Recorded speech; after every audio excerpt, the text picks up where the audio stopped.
to another new video. Today we're going to talk about the Z shell, or Zsh, or I don't know how many different ways there are to say it, but that's what we're on about here. Got the worst chair in the world. If you are not familiar with Zsh, the idea is basically just that it's a replacement for Bash, which is sort of the standard shell that most Unix type systems use. Honestly, for me at this point, the main reason that I use Zsh over anything else is just I switched to that pretty early on in the process and got used to configuring Zsh the way that I wanted to, and that's it. As long as you know how to manipulate and use the tools that you're using, there's really not that big of a difference between Bash or Zsh. This is my sort of standard Zsh config. Basically, all it's going to do is throw up a quote from a database that I created a while back, and then print out a tilde and then a random symbol.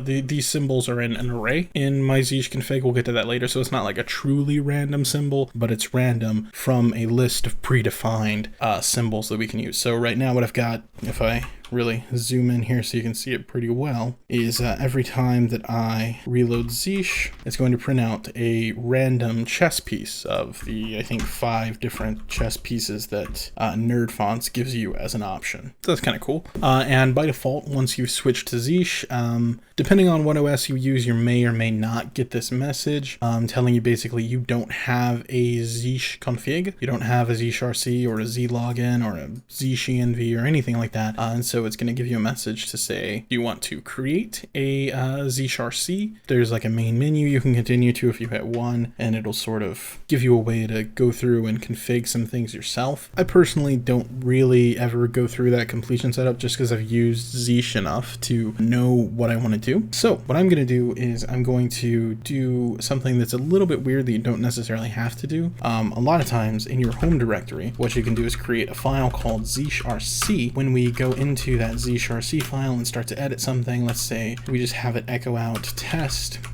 save the changes. When I rerun Zsh, you can see it will literally just echo out the word test when it runs our shell. But I like to keep things a little bit cleaner. So what I'm going to do is I'm going to move this zshrc file into its own directory in my .config directory. So I'm going to remove the zshrc, and what I want to do is I want to cd into my config directory, and then I want to create a new file, or a new folder. So I'll do make dir, and I want to call it Zsh, and then we can cd into that Zsh folder, and I'm going to go ahead and just create a new file called .zshrc. And if we go into that zshrc file again, you know, we could do the same thing, just echo out testy test.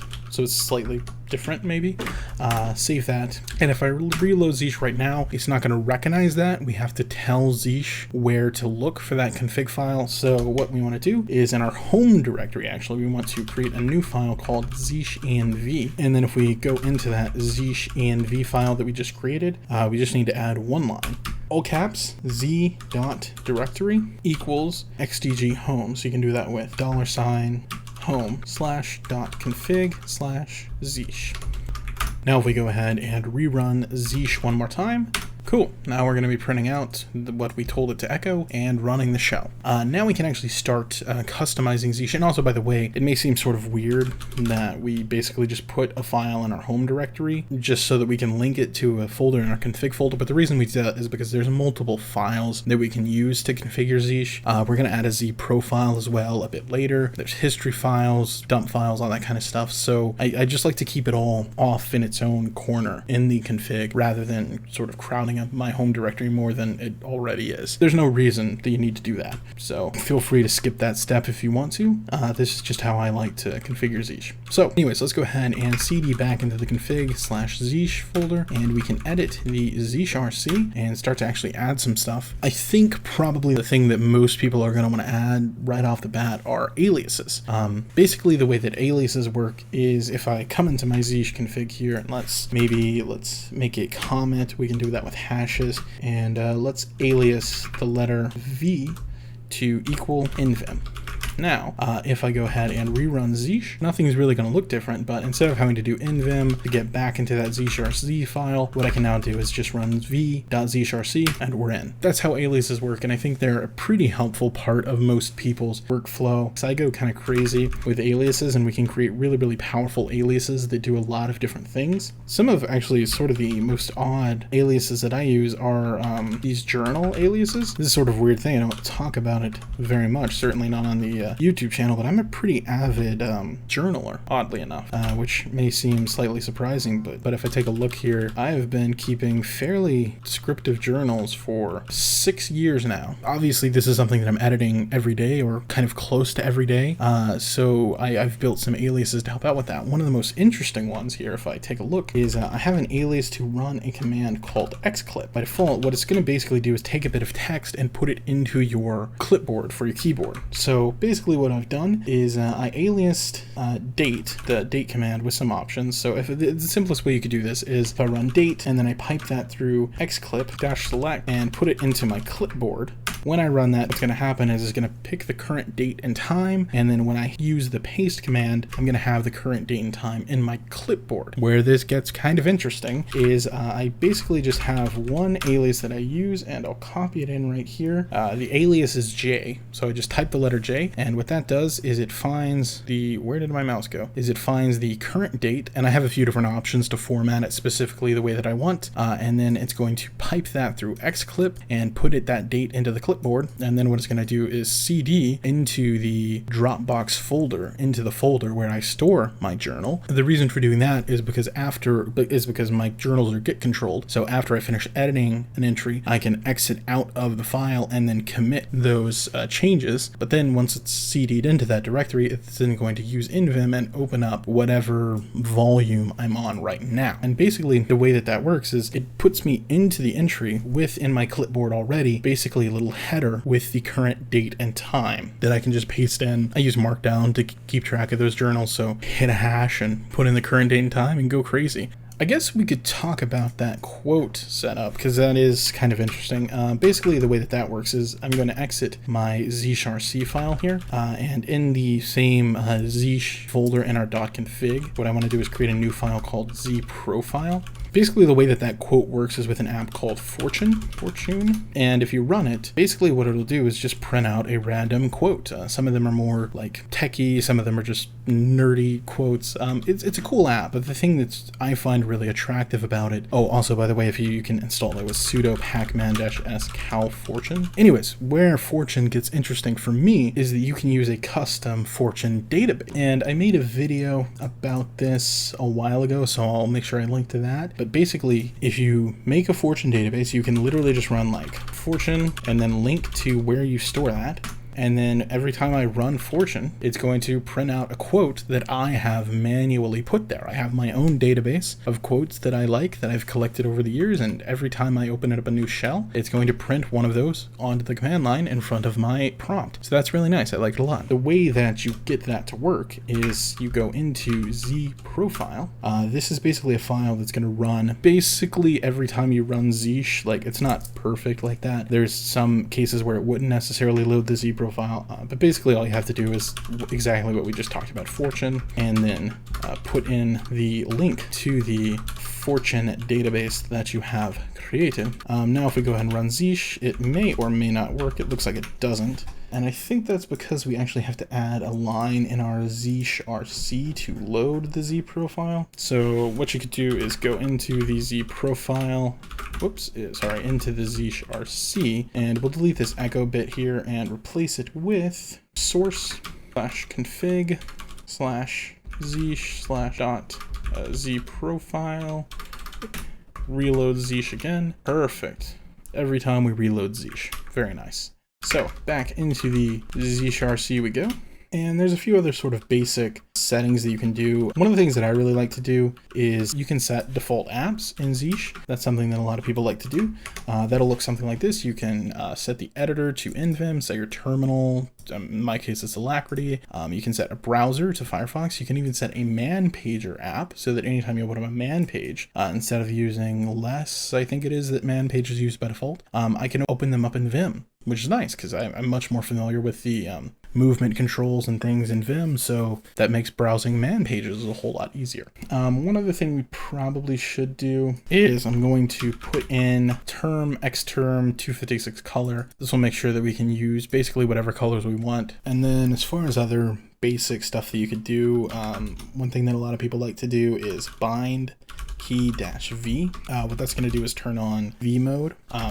Basically what V mode is if we're typing out a command, what we can do is we can hit escape and then use Vim movement controls to manipulate what we're doing. I sort of go back and forth on whether or not I'm really a big fan of that. I think I'm going to turn it off for now, but I always leave it there so I can comment it off and on when I change my mind, inevitably, because I always will. And then one other little fix is, let me give you an example here. So I'm going to cd into my Dropbox folder. So I do cd, type in D, I try to hit tab to do tab completion, and it doesn't work, because by default, the tab completion in Zsh is case sensitive. That doesn't fly with me. So, I mean, maybe that's how some people want it to be. I can't imagine why you would. But there's basically two things that we need to fix that, and I'm going to leave them in the description so you can copy and paste in here. Autoload, compinit, and then compinit. I don't know exactly how to tell you what that's doing. The main thing here is zstyle completion,